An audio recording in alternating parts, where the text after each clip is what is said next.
tahun ini kita ingin menampilkan seluruh ragam produk yang ada di wilayah Tarikolot, dari mulai industri logam, industri garment, konveksi, makan minum, makanan minuman, ya, dan lain-lain lengkap. Dan nanti juga ada bajar-bajar dari beberapa perusahaan seperti yang memproduksi pakaian dalam laki-laki, perempuan, kemudian ada helm, ada sepeda,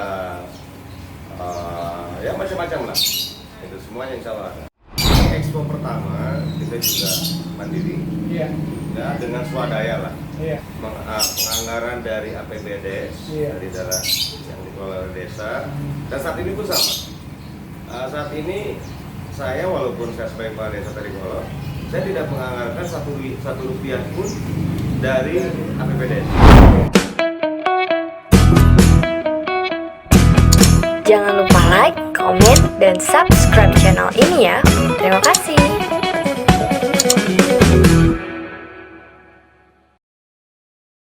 Hari ini saya berkesempatan hadir di tempat berdinasnya Pak Kades Tarikolot, tepatnya di Desa Tarikolot, untuk sekedar berbincang-bincang mengenai Tarikolot Expo yang kedua.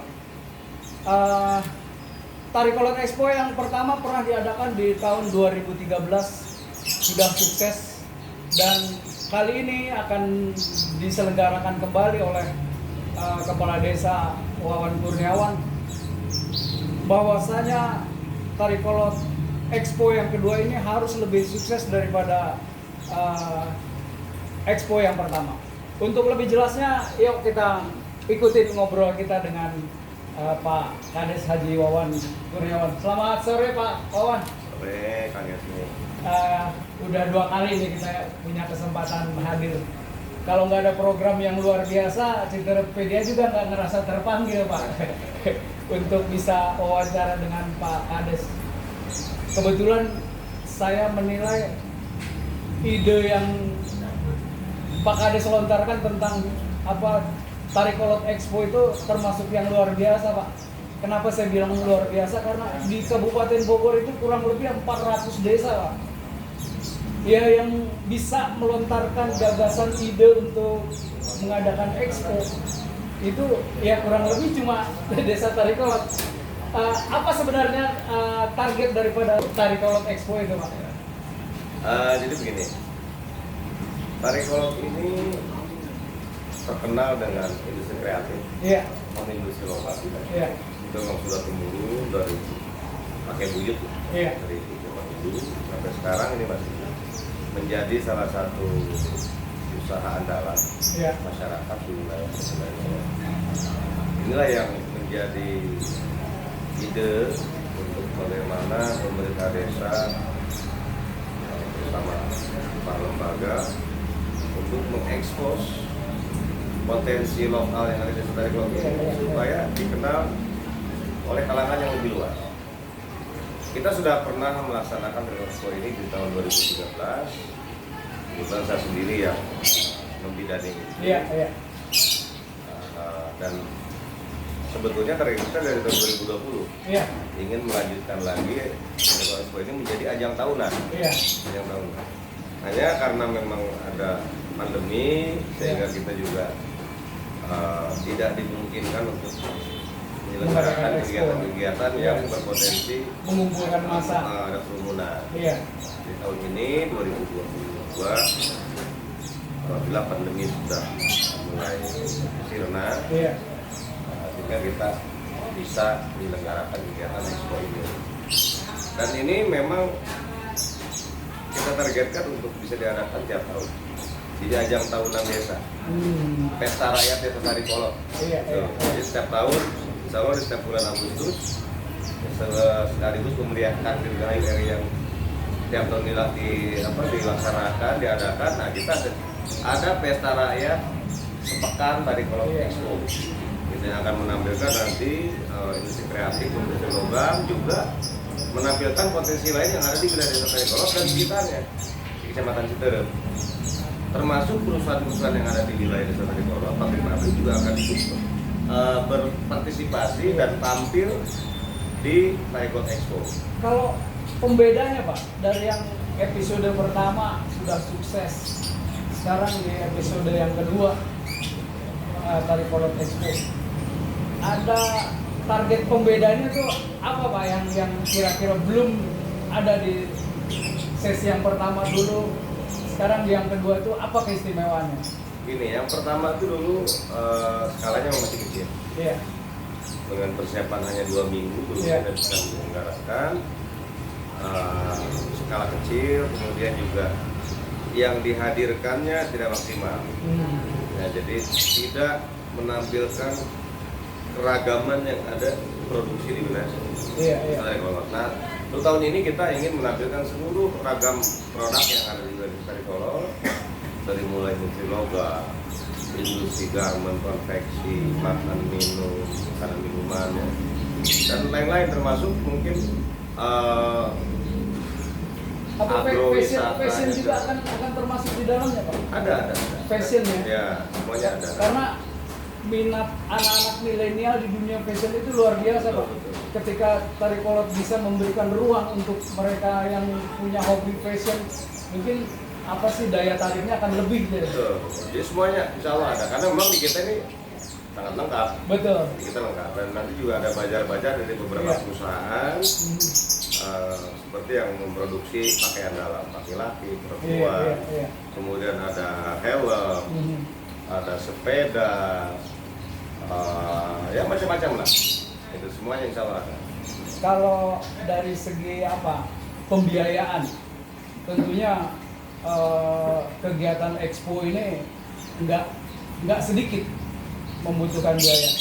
Dukungan pemerintah, apakah itu kecamatan, apakah itu pemerintah kabupaten, seperti apa Pak? Begini, di expo pertama kita juga mandiri. Iya.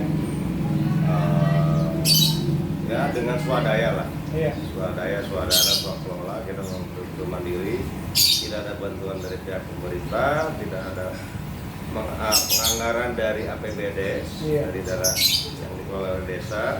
Dan saat ini pun sama. Saat ini saya walaupun saya sebagai kepala desa Tarikolot, saya tidak menganggarkan satu rupiah pun dari APBD. Anggaran belanja desa. Kita tidak menganggarkan dari situ. Tidak menggunakan anggaran. Kemudian kita sih berharap ada dukungan dari dinas-dinas terkait. Yang mudah-mudahan mereka merasa terpanggil, merasa punya kewajiban untuk mendukung kegiatan ini. Seyogianya seperti itu. Mudah-mudahan sih ya ada bantuan-bantuan, tapi ya kami tidak berharap terlalu banyak.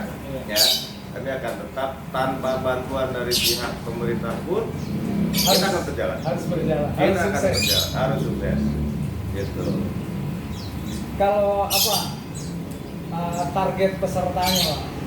Kalau tadi saya sempat ngobrol-ngobrol dengan panitia, seberapa sih luasannya ruang expo itu? Dijawabnya sama panitia itu sebesar lapangan bola. Target apa perusahaan peserta yang akan ikut dalam ajang expo kali ini seberapa banyak? Untuk jumlah booth ya, atau stand itu khusus untuk pengrajin itu minimalnya dari 50 stand.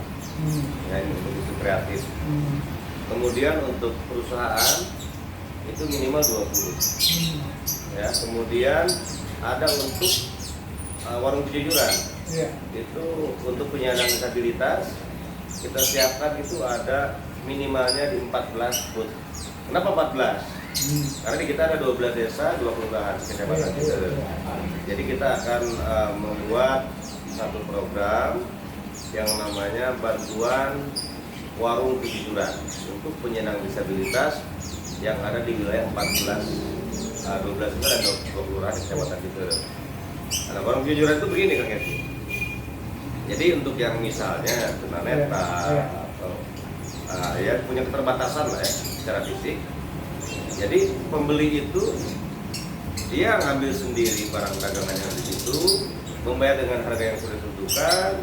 Kalau ada uang kembaliannya ngambil sendiri ya, intinya kejujuran. Karena mungkin saja yang berdagangnya itu adalah tunanetra. Jadi dia tidak melihat, tinggal modalnya adalah kejujuran. Nah ini kita ingin bahwa UMKM dan perusahaan yang ada di Desa Tarikolot ini mendukung, membantu para penyandang disabilitas bukan dalam bentuk sumbangan untuk dikonsumsi, tapi kita akan bantu bersama-sama membantu mereka penyandang disabilitas ini untuk punya usaha. Ini namanya usaha itu warung kejujuran. Ini akan kita lakukan. Jadi kita bukan hanya mengharap bahwa UMKM ini bisa dibantu pemerintah, tapi kita tunjukkan dulu bahwa kami juga punya kepedulian kepada penyandang disabilitas yang selama ini mohon maaf kami sendiri belum menyentuh itu. Gitu, hanya sifatnya yang umum reguler gitu kan, sementara yang punya keterbatasan mereka ya harus berjuang sendiri. Nah, dalam expo ini kita mengajak seluruh stakeholder untuk membantu para penyandang disabilitas ini. Lalu untuk pengerahan pengunjung Pak, karena hidup meriahnya suatu kegiatan expo itu kesuksesannya antara lain dari pengarahan pengunjung. Untuk menjamin kesuksesan itu apa sih trik untuk mengerahkan pengunjung itu ke arah expo gimana Pak? Yang pertama reguler lah, yang dilakukan itu kita menyebarkan pamflet, brosur baik secara offline maupun online melalui media sosial. Kemudian juga kita akan mengadakan pentas seni karena ini juga berkaitan dengan Dirgahayu RI yang biasanya itu ada pentas seni di wilayah kita pun di expo ini akan menampilkan pentas seni selama 7 malam itu. Gitu. Kemudian ada juga hal-hal menarik seperti door prize dan sebagainya yang dengan metode bahwa pengunjung ini harus ada foto booth, kemudian ada foto dengan UMKM. Untuk mengundang pihak-pihak sekolah ada direncanakan juga? Itu sudah kita semua sekolah kita undang. Karena sekolah itu kan gudangnya manusia. Kalau bisa berhasil mengerahkan siswa sekolah untuk berkunjung, mereka belajar tentang dunia usaha, belajar tentang bagaimana expo itu dibangun. Bagus sekali untuk wisata edukasi untuk anak-anak sekolah untuk bisa dihadirkan ke expo itu. Betul. Memang semuanya kita undang karena dulu pun di expo pertama bahkan kita agak sulit mengatur slot waktunya karena permintaan dari sekolah-sekolah ini untuk ikut tampil di acara itu luar biasa. Ada yang bahkan di luar Desa Tarikolot. Ada beberapa sekolah yang berpartisipasi ikut tampil pentas ini di ajang expo itu sendiri. Saya yakin juga di expo kedua ini insya Allah akan lebih meriah lah. Iya, saya juga berharap gitu. Karena di Citerup ini tempat kita berdiam di Kecamatan Citerup dari tahun ke tahun tidak pernah ada expo ya. Ya mungkin keadaan ini bisa tertolong dengan Tarikolot mengadakan expo ini. Apa sih hasrat warga untuk hadir ke dalam expo, melihat expo, apa sih itu expo, ya bisa hadirlah ke Tarikolot gitu kan. Itu kerinduan masyarakat untuk melihat satu expo itu mudah-mudahan akan terlampiaskan di expo Tarikolot ini. Karena memang kan kita selama pandemi ini dibatasi.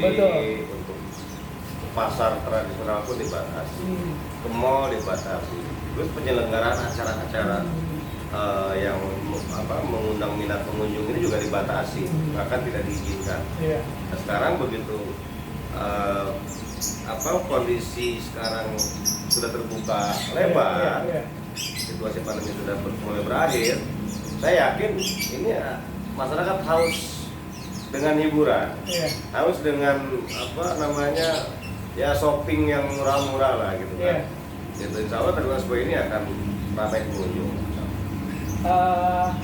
Lalu satu lagi yang masih kepikiran saya, di Citerup bahkan di Tarikolot juga banyak pengusaha di bidang bridal. Kalau dalam bahasa sehari-hari ya di perias pengantin. Tarikolot juga saya pikir banyak sekali. Itu jangan sampai mereka itu terlewatkan, Pak. Diajak dalam expo ini untuk bisa mudah-mudahan panitia bisa mengolah menjadi siapa bridal terbaik di dalam expo ini. Ini satu usulan dari awak media supaya pihak bridal juga jangan sampai ketinggalan untuk diajak berpartisipasi.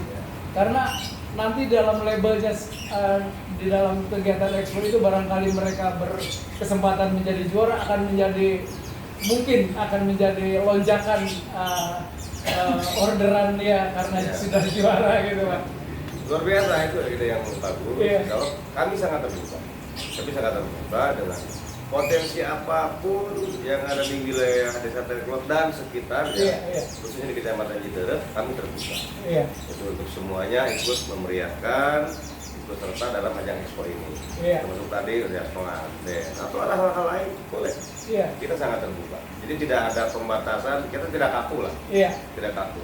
Selama itu memang baik, bagus, bermanfaat, why not? Ayo, sama-sama kita garap. Ya, menarik sekali. Pemirsa Citerepedia, bahwa ini adalah satu-satunya ajang expo yang diselenggarakan oleh desa, satu-satunya di Kabupaten Bogor. Seperti apa hebatnya, seperti apa luar biasanya, yuk kita hadir dalam waktunya nanti ketika expo itu berjalan. Akan diadakan pada 10 Agustus sampai dengan 17 Agustus. Seperti apa hebatnya? Yuk kita hadiri, kita kunjungi kegiatan expo di Tarikolot yang tentunya akan menghadirkan suatu hal-hal yang baru yang belum pernah kita lihat di expo yang lain. Saya dari Citerepedia mengundang kepada siapa saja yang bisa mengakses siaran saya ini supaya bisa menghadiri expo di Tarikolot pada 10 sampai 17 Agustus 2022. Ini logonya. Logo Tarikolot Expo yang akan digelar di 17 Agustus, 10 Agustus sampai 17 Agustus. Jangan sampai ketinggalan hadiri kegiatan Expo ini di Tarikolot.